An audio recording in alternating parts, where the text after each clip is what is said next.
losers. Inspire. Welcome back to another Wisdom Wednesday discussion. I am your guide, Nspired, generating, uplifting, inspiring, developing, and empowering you to live inspired every day, forever, because that's life. This is week 4 of our theme, Legacy in Motion, walking in clarity and lighting the way for others. And today's discussion is titled, Illuminate the Path. And so we got our shades on because we bright and we shining. We're illuminated. And because they throw shade, we got our shades on. And it's time to shine. Without further ado, let us jump into our affirmation. I affirm that I walk in purpose, on purpose, powered by love. The focus for this week is to live as the embodied light, to allow our actions, integrity, and presence to serve as a beacon for others. So when we affirm that I walk in purpose, on purpose, powered by love, we are declaring our intention. We are setting the foundation for who we are, the light, the life, because we are intent on embodying fullness in our light through action.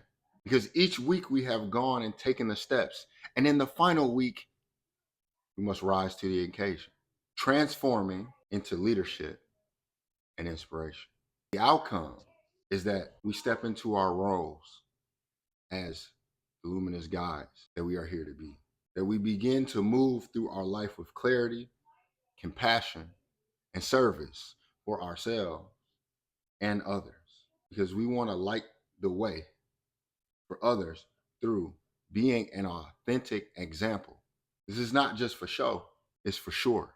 So as we begin our discussion, talking about temporary brightness versus sustainable illumination, this is where we become the lighthouse. She is a brick, and she's a lighthouse now. And so if we begin by reflecting, going backwards through the weeks that have led us to now, we started with remembering, because we had to remember, because y'all must have forgot. I know I did. There was a time where I forgot who I was. I forgot to be the light. So we began this month, we began in our first week remembering. And now that we remember, it's time that we embody. It's time that we become. It's time that we step out on purpose. Your illumination, our illumination, is not about being perfect.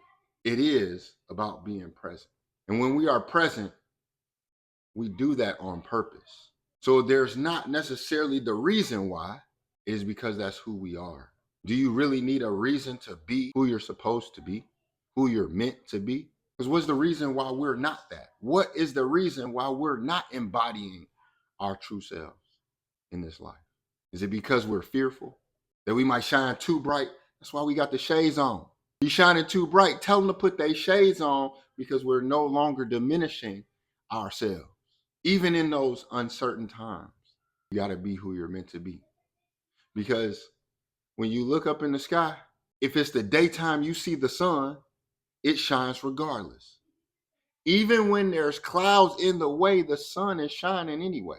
Maybe we're not able to see it from our perspective. But if you get in that plane and you go above the clouds, that sun is shining regardless.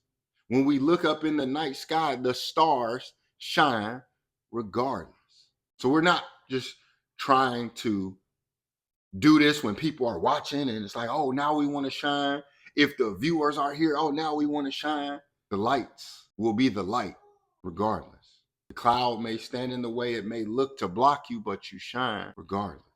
And when we live in alignment, when we are living inspired every day forever, your existence becomes guidance. Just by you existing, you begin to guide.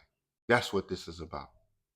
Existing as ourselves, for ourselves, so that we can begin to be a guide for everyone else. So if we try to do something else beside that, if we are trying to guide you, if we are trying to be a light, that's temporary. You end up burning out because you're trying so hard that it becomes unsustainable. When it's just who you are, you can't help it. It's just, it is what it is. If the hater is going to hate, we don't want to relate to that. We want to be above that. We want to shine even in the face of that uncertainty. The clouds, they block you. They throw shade. We shine anyway. So the guiding question that I have is, where are you still seeking external validation for your life? Where are you still seeking external validation for your light rather than recognizing that your consistent, authentic presence, you being you, is the truest guidance you can offer? They're going to say whatever they want to say. They're going to do whatever they want to do. Yet you have to be who you are meant to be. This isn't about performing. This isn't about awards and accolades. This is about living inspired every day, forever. For our spiritual anchor, the scriptural anchor that we have comes from Matthew 5:14. And it says, ye are the light of the world. A city that is set on a hill cannot be hid. Ye are the light of the world. A city that is set on a hill cannot be hid. It's on top of the hill. How you gonna hide it? You can't help but to see it. And you are the light of the world. This is telling us to remember that our true illumination, that can't be hidden. Try as they might, it naturally radiates outward, from inside outward. This is why it's not fake, because it's coming from inside out. It's in us. We're not trying to put it on us. We're not trying to be something. That is who we are.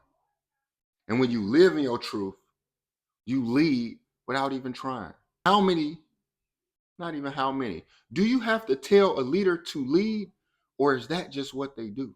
Do you have to tell the light to be the light, or is that just what it does? We want to live in our truth. We don't want to try to be. We naturally are. For this little light of mine, I'm going to let it shine. Let it shine. Let it shine. Let it shine. This little light of mine. Notice there is no if, ands, or buts. It don't say if this. It don't say anything about they are. It says ye are. You are the light of the world. It doesn't ask, can I shine? It says this light of mine, I'm going to let it shine. So if you are the light of the world, let it shine. They can't block that. You can't hide that. Maybe that's why you've been uncomfortable, because you've been trying to hide your light. You've been trying to diminish yourself. That's not possible. You just become uncomfortable. So if you want to be comfortable in your life, then you need to be who you need to be authentically. Stop trying to keep up with the Joneses. Stop trying to fit in when you were meant to stand out. Stop worrying about ruffling feathers if that's what you're meant to do. Maybe your presence alone, the light is so bright for some people, they cannot stand it. That's not your fault. I ain't never seen the sun turn down. They said, man, it's so hot outside. It's too hot. The sun didn't say, excuse me, let me drop the temperature for you, please. No, go inside the house. Because for some, where that light is too bright, where the sun is too hot, for others, it's illuminating their way. For others, it's the warmth that they needed. So are you going to try and remove your presence, your essence? Are you really that selfish where you want to deprive the world of the light that it needed, the light that it needs? The question is, it's in you to be, will you, to be or not to be the light? That's the question you must reply to. Yet you have already received your instruction. So is it not evident what we must do? Because across all wisdom traditions, those who are illumined begin to serve as that living bridge. Doesn't matter where you look. Things that may have looked like they were separate are starting to seem like, oh, they together. the Buddhist bodhisattva who delays nirvana to guide others, the Hindu guru, the yogi who embodies the light, the Taoist sage who teaches through effortless action, Wu Wei, and the African concept of Sankofa, where wisdom moves both forward and backwards through time. These things are not separate but equal, and they all show us how to be illumined, how to serve, how we are as gods. And to me, that's the Avengers. When they all come together, all of those that we talked about, the Bodhisattva, the guru, the sage, teachings of Sankofa, all of that together is like a super force. Yet if we separate them and we try to pick and choose which one is better than the other, then we try to pit them against each other. But together, they teach us, they show us what our purpose is. So the life key, or the key to life, is legacy in motion. Legacy in motion. Because legacy is not something that is left behind. Though we may think of that as, what is the legacy that I'm going to leave behind? You don't get to choose that at the end. You don't get to get to the end and be like, now what is it that I want to leave behind after all of this? Legacy, therefore, is what you live through in daily choices. These are those daily steps that we make each day that add up to your legacy. So instead of looking till tomorrow and saying, well, what am I going to do? How do I want to be remembered? That starts right now. Every step you take is what adds up to the legacy you make. So if we wait to the end, there might not be a legacy to begin with. Or it might not be the one that you wanted to leave behind, because legacy will be left regardless. We think only of it as positive. Oh no, the legacy was you never got done what you needed to get done. You kept delaying it till tomorrow. You kept putting things off. You kept making promises that you couldn't keep. That's your legacy. Unless you begin to take the right steps today, to live from within out, not out in. You illuminate your path, not because you over here pointing away and telling everybody what they need to do, and this is what you need to do, and this is what you should do, and you're not doing this right, and you're not doing that. That's not how you illuminate the path. That's not the legacy that you want to leave. You illuminate the path by walking it, not just talking it. You walk it with such integrity that your footsteps become a trail that other people was going to follow. Those little breadcrumbs you keep dropping, they picking them up. They're not picking them up and is leading them to a trap. They falling into a ditch. No, it is because you walk it like you talk it. You are leading the way which others can follow, and leading that way with integrity. It's not called outegrity. It's called integrity, because that's something that comes internally. That's a decision, a choice we make within ourselves, that we must begin to make within ourselves, because every act, we may act like we don't see it, but every act of kindness, every courageous truth, every moment that you live in alignment, that is what becomes the light for somebody else. So if you're not acting in kindness, you're not living in courageous truth, this is the light that you leave behind. And where we are right now, that's what it seems that most people, if you let society tell it, if you let the outside reflect on you, that's what it's going to seem is, nobody's doing any acts of kindness, so why should I? Nobody is living in their courageous truth. They all living a lie, pretending who they are. And look at how far they're getting. They're not aligned in their purpose. They're pretending. So that's what I need to do. That's not the illumined path. That's not the enlightened one. You understand that everything that you're doing is going to be part of your legacy. So when we're walking past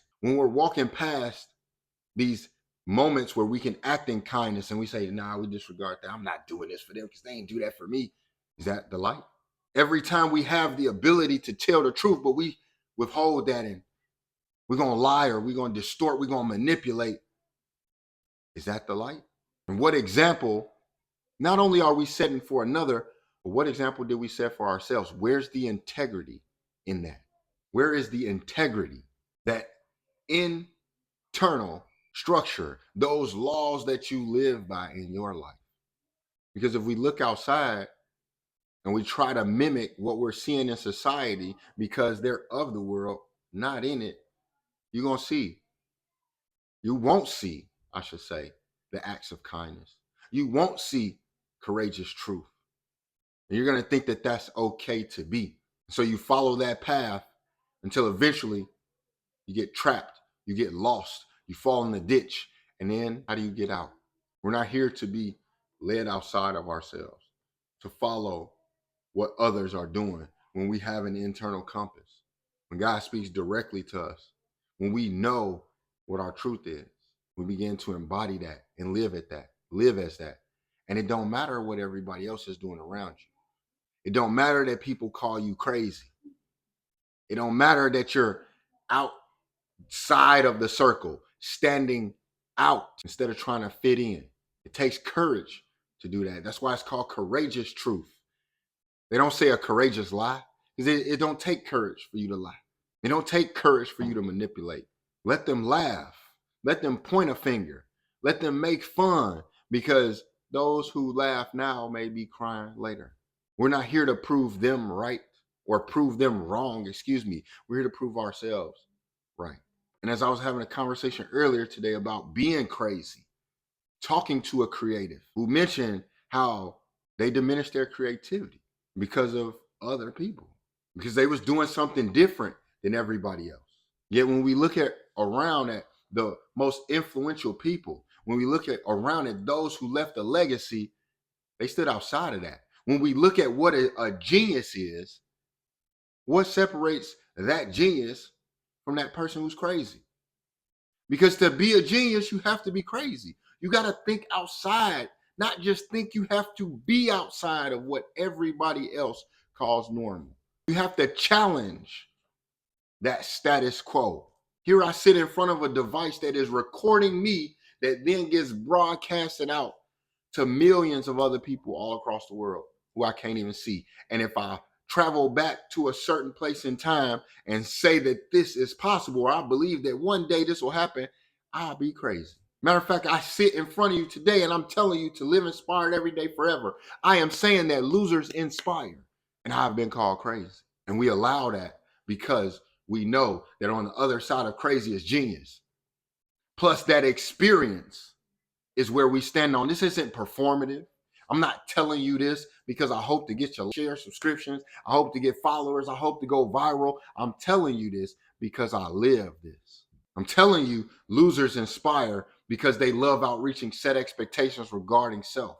I'm telling you that there is a lesson in loss. And when you understand that lesson, you can overcome. And that is what a win actually is. I am telling you that losers inspire everyone because nobody is inspired by the winner who has everything. It's not that they won, it's that they overcome. It ain't what they did, it's how they did it.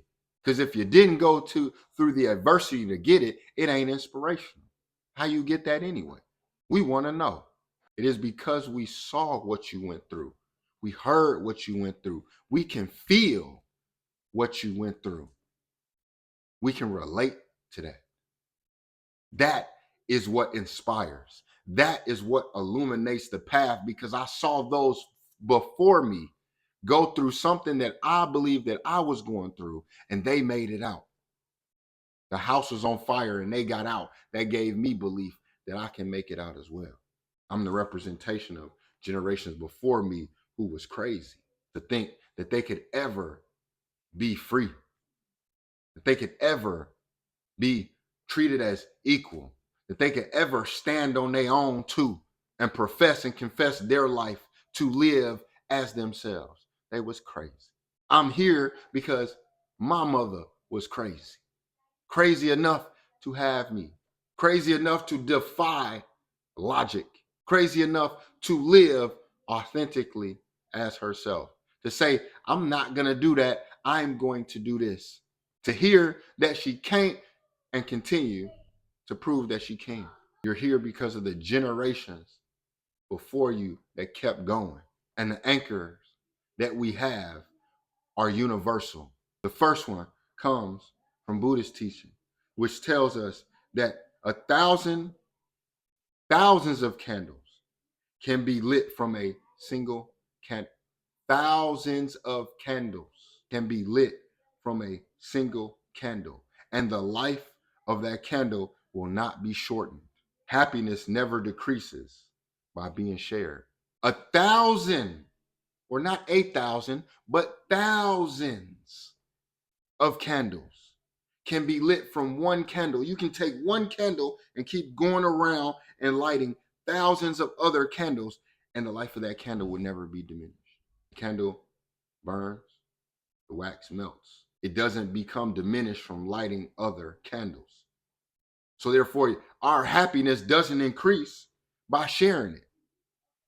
It does decrease because we don't want to share it. So the more we spread, the more it becomes. True illumination is limitless. It can't be limited. You can't say, whoa, it can only do this or only, it has no limit to it.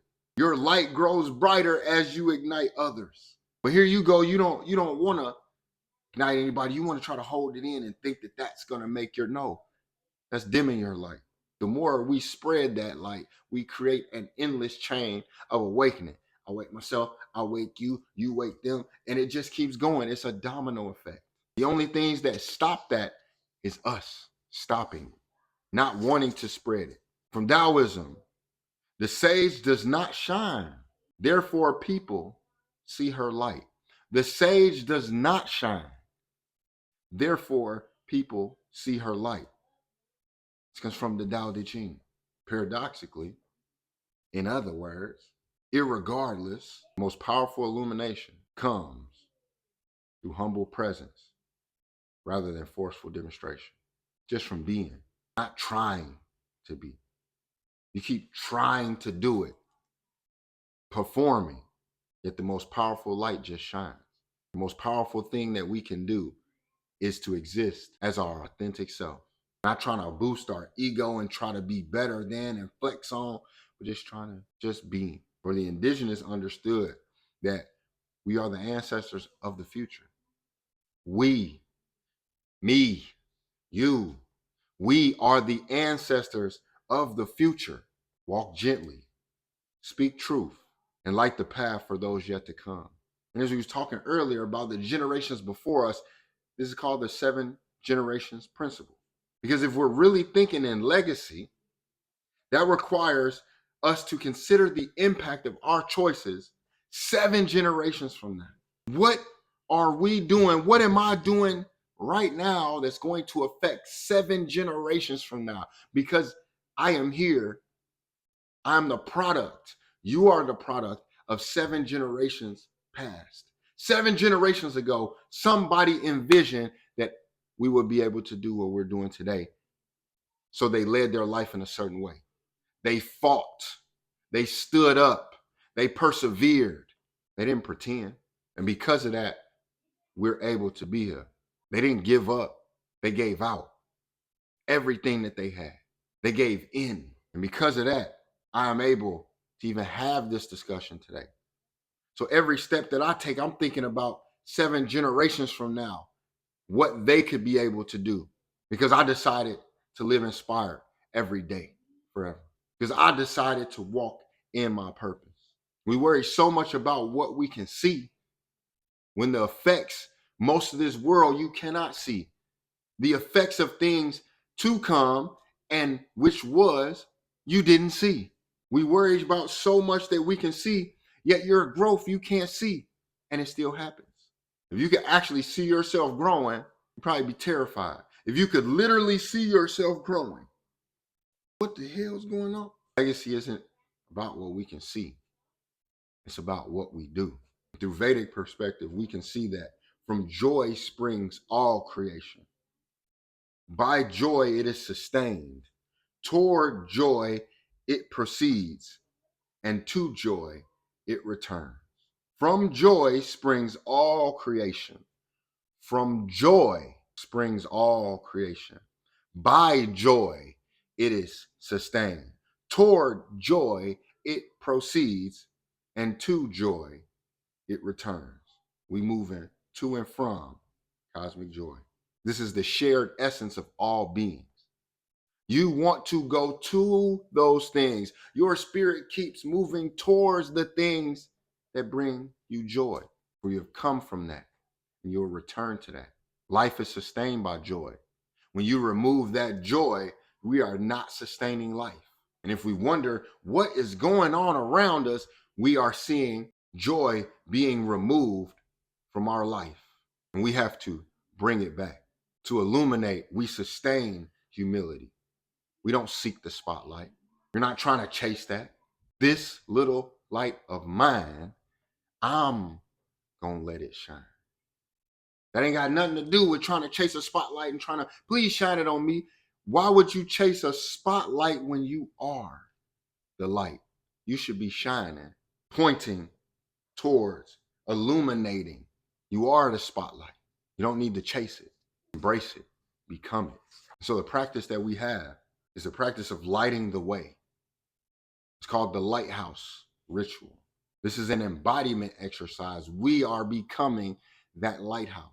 So the first step for us is to close our eyes, because in that we return back to source, to the center, and breathe deep. So now we can be calm. And we want to begin to visualize ourselves as a lighthouse standing strong in the storm. The storm and the lighthouse still stand strong. It doesn't sway. The light is there to guide all those ships, the wayward, out on the water. And as we visualize that, we want to begin to whisper our affirmation that I walk in purpose, on purpose, powered by love. And as we whisper this, we begin to imagine our light expanding. With our hands on our hearts, we begin to imagine that light expanding, reaching our home, our community, and beyond, to infinity and beyond. As we close our eyes, we breathe deep, we visualize ourselves as this lighthouse. We whisper the affirmation that I walk in purpose, on purpose, powered by love. We begin to imagine that light expanding. And in this moment, we ask, who or what in my life needs light right now? Who or what in my life needs light right now? You spread that light to yourself, the areas of your life that need it, and to those people. Begin to visualize them receiving that light, being illuminated. Begin to see those dark parts in your life that need the light to be illuminated. This little light of mine. And then in your journal, the prompt that you have is, how can I live as light in motion? How can I live as light in motion, radiating clarity and love through my daily actions? And you allow that wisdom to come to you. Because on the contrary, to contrast, we talk about to glow versus to glorify. Performative light and sovereign illumination. To glow is to be sovereign and illuminated. To glorify is to be performative. What do you mean, Sans? What are you talking about? To glow means that we are living as that light. We are letting energy inspire others through being ourselves. So therefore, we are sustainable illumination, because our natural radiance is from our inner alignment. It don't come from outside, it comes from in us. This means that we are consistent with our integrity, both in public, when people can see us, and in private, when people can't see us. We ain't nothing changing, because we're not putting on for you. So we can be consistent with our integrity, whether you're seeing us or you're not seeing us. That's the sun continuing to shine. It's not trying to shine because you looked up at it. It's going to be like that regardless. The stars don't shine because you can see them. They shine regardless. It's just that in the night, you see it. It illuminates. And because of this, not only do we become, but we are able to sustain as that renewable energy, because we're connected to self, connected to the Most High universe. Yet, on the other side, we be trying to glorify ourselves by performing for validation or recognition. So the viewers watching, so I'm gonna put on. This is what I think is going to make me popular, so I'm gonna do it. I'm gonna perform. I'm gonna act. That's temporary. That brightness flickers. It don't shine all the time. It's temporary. It only shines when the camera is ready. It only shines because you liked it. It only shines because it's seeking validation and recognition. So if nobody recognizes that and validates it, they're gonna switch and do something else. They're gonna change up tomorrow and be doing something totally different. Because hey, that's what the people want to see, right? That's inconsistent. And we've seen this. We see it. We're in a time where social media is so big that everybody is wondering what to do next. And you got so many people telling you how to perform. You need to do this, and this like this, because if you do it like this, people will share, subscribe. And then if you do it like that, you can go viral. And then if you can go viral, that means da-da-da-da. That's temporary. That's trying to be visible to be recognized. By who? By what? That's inconsistent because that causes burnout. Because you start overextending yourself. You start doing too much. You like, oh man, I can't keep doing this. This is not sustainable. I got to keep doing this and this and this just so people will come around. I'm not doing that. I can't keep up. Feels like I'm running and running and running, and I never get a break. I never can take a breath. Tell me, how can you breathe with no air? Bhagavad Gita tells us the self-controlled man moves among objects with his senses under restraint. Free from attraction and repulsion, he gains tranquility. The self-controlled man moves among objects with his senses under restraint. Free from attraction and repulsion, he gains tranquility. So you're not caring if they're there or if they're not there. That's the flow. That is being you. Don't matter if y'all like it or you don't like it. I'm going to be me. And because of that, I have tranquility. When my heart is steady, the light is going to shine without distortion. I'm not trying to put on for you. We've been talking since there was nobody here. And then when somebody showed up, and then if they all leave, we're still going to live our life. We're still going to live inspired every day, forever. We're still going to love outreaching set expectations. That's not going to change. Because in all honesty, we're not doing this for you. We begin to do these things for ourselves through that love within ourselves, which we have aligned to the Most High. So the purpose is different. So of course you look crazy. Of course you're going to stand out. That's what geniuses are made of. Separate yourself by being yourself.